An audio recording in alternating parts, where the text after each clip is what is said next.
Greetings. My name is David Flory. I'm the police chief from Hot Springs, Arkansas, and also a very proud member of the Department of Justice Valor Program, a two-day officer safety school. My experience encompasses law enforcement and tactical paramedicine as a nationally registered paramedic. I'd like to thank Attorney General Dustin McDaniel today for allowing the opportunity for me to shoot this video to allow those that are being issued a tourniquet an instructional video on how to use the tourniquet.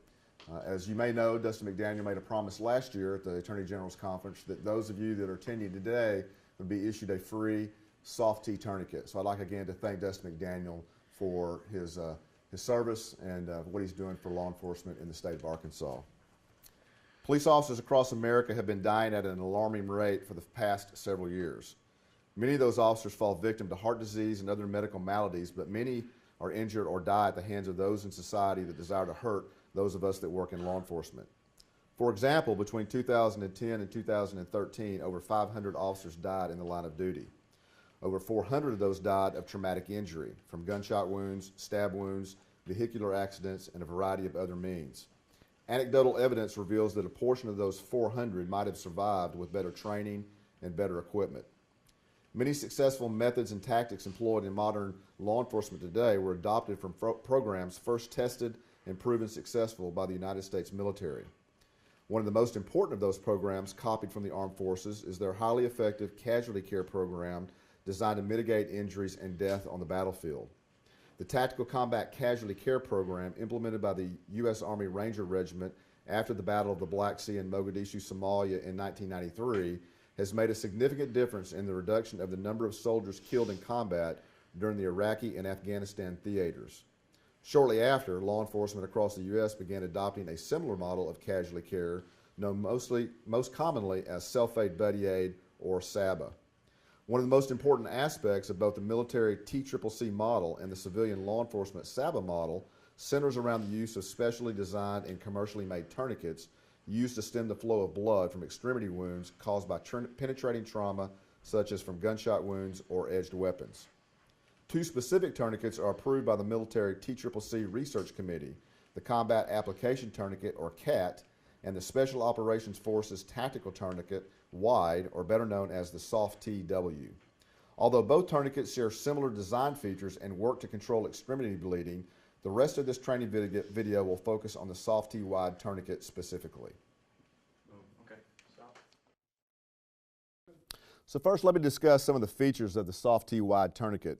First of all, the tourniquet comes pre-packaged in a plastic cellophane package, which I've now unwrapped, and the tourniquet can be staged as it is described here. The tourniquet comes with two rubber bands that is UV protected, so if you're wearing your tourniquet on your kit or on the butt of your rifle, etc., and it is exposed to the elements, specifically sunlight, these rubber bands are UV protected so they will not be damaged. Let me unwrap the tourniquet very quickly and just show you some of the features of how it's made.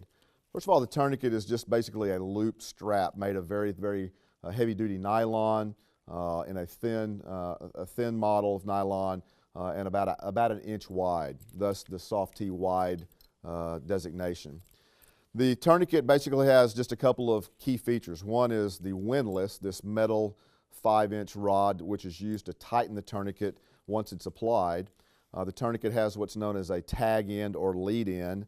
The tourniquet also has a piece of white paper on the tag end. One of the things we want to stress to you is that if you apply a tourniquet to yourself or to another downed officer, it's very helpful for you to designate the time that the tourniquet was applied. The Soft T WIDE tourniquet, as a second generation tourniquet of the Soft T, has a very special disconnect clip. That clip is designed so if a victim, if their foot or arm is trapped for some reason and you're not able to get the loop end of the tourniquet over an arm or over a leg, the tourniquet is designed to be quickly disconnected, wrapped around an arm or a leg, reclipped back, and then tightened. The way the tourniquet works, again, is it's looped around the arm or the leg. We stress to students that one of the monikers or a way to remember where to place the tourniquet is go high or die. In other words, what we want you to do is we want you to place the tourniquet as high up on the arm or as high up on the leg as you possibly can go, regardless of where the injury might be on the arm or the leg. Once the tourniquet is applied, the tag end is tightened against the arm or the leg, the windlass is tightened until blood stops, and then the windlass is locked into this movable tri-ring, which is in place here. Once the tourniquet is locked into place and bleeding is stopped, then treat your casualty for other kinds of medical problems. Make sure you call for additional help and turn that casualty over to a higher level of medical care.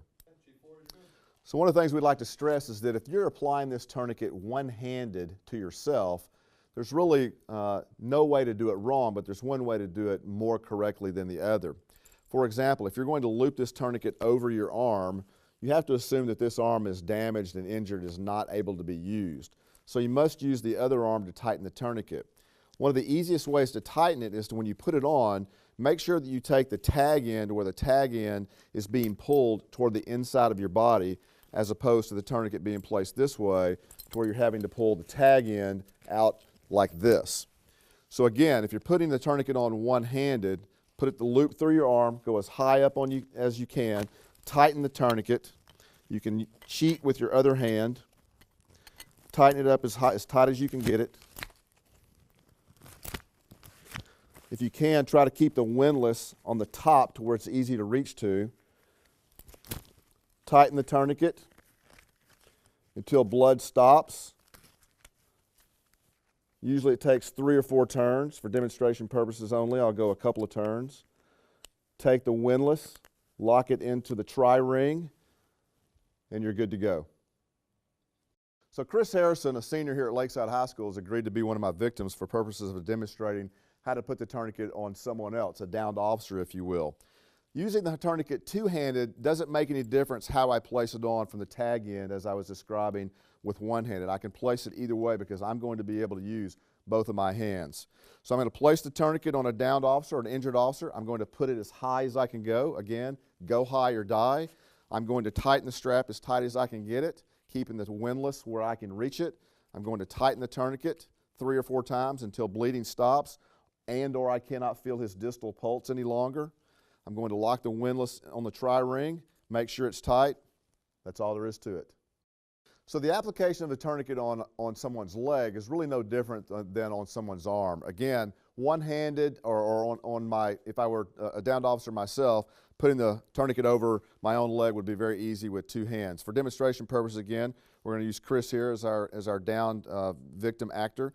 What we would do if we had an injured officer that had a leg wound, first of all, we would make sure we would take everything out of his pocket so it doesn't interfere with tightening the tourniquet. I really don't feel anything that's going to get in and interfere. I could put this tourniquet on one of 2 ways. I could loop it over his foot, which is probably the easiest way, or as I said earlier, we could unclip the tourniquet, wrap it around his leg, and clip it back. I don't recommend doing that unless you have a problem with getting it over the end of the foot, because in the heat of battle, getting the tourniquet unclipped and clipped back may be difficult. So I recommend putting the tourniquet over, loop it over the foot. Again, just like we said on the arm, go high or die, put it as high on the leg as you can get it. Tighten the tourniquet down as snug as you can get it. Keep the windlass on top to where it's easy to get to. Tighten the tourniquet 3 or 4 times until the bleeding stops.